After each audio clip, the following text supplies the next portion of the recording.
for 2 years after that, none of my songs are sold. So I was like, oh, what should I do from now? Because I spent like more than 3 years to be a composer, but I cannot sell any.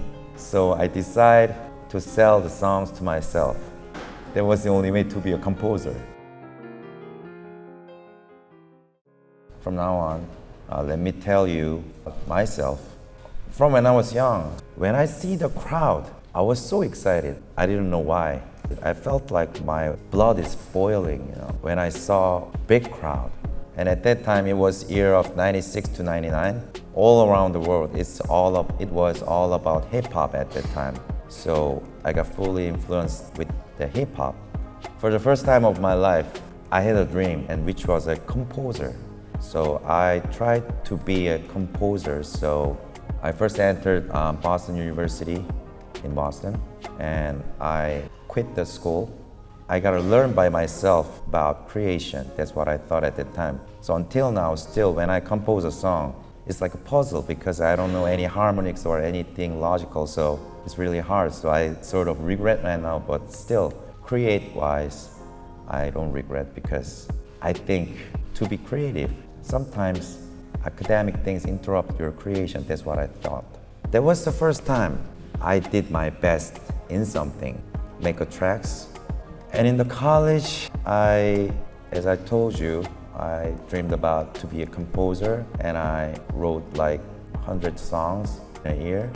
In that period, I was like never step outside for a year, like only 2-3 times just for fuel, gas or something. So really focused on making a tracks at that time.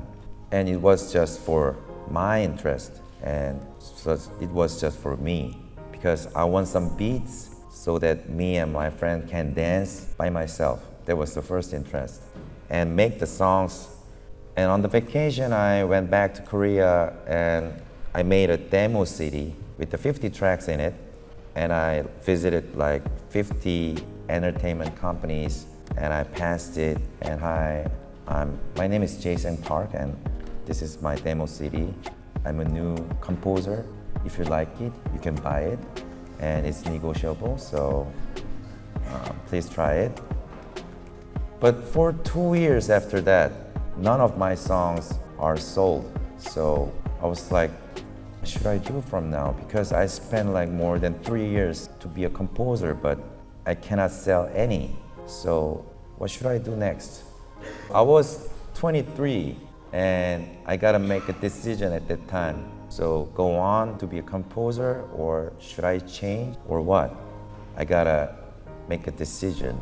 At that year, I made my mind to sell my songs to myself.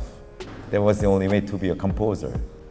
Like British, United States, Europe, like all over the world, Korea also, singers, entertainers, they are skinny and they look good, handsome, and even they are guys, but they are pretty, most of them. So when I made my debut in Korea, it was like disaster. People didn't say, who is that? People said that, what is that? There was very common comments when I made my debut, and it was year of 2000. So I made my debut and I never get famed,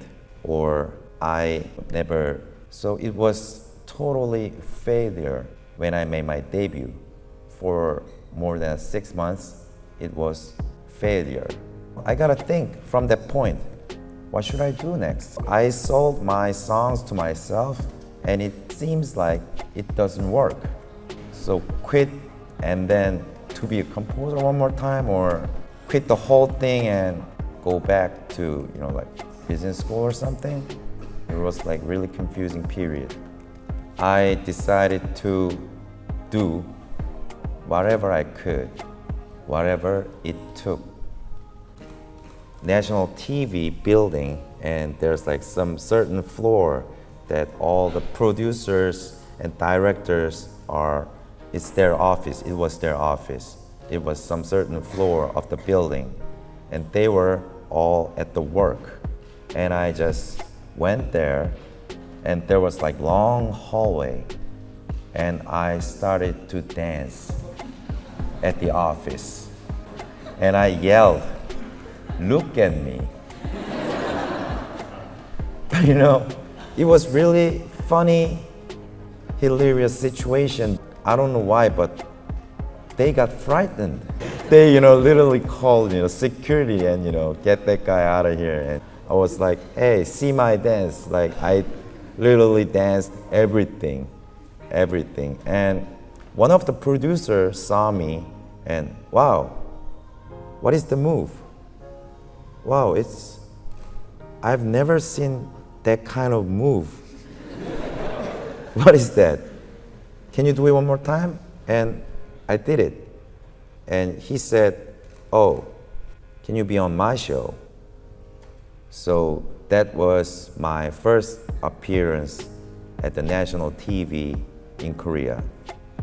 So I made my first national TV appearance like that. And I was on TV, and like a lot of viewers saw the dance, and I wear like same kind of things like I wear today. The shirt inside was with the no arms, so that if I wear the jacket, if I can feel comfortable dancing. So, and stylist didn't think that I took off my jacket. So for the convenient purpose, my shirt didn't have arms inside. But in the meanwhile, I felt really a lot of heat in the studio. So I took off the jacket at the live performance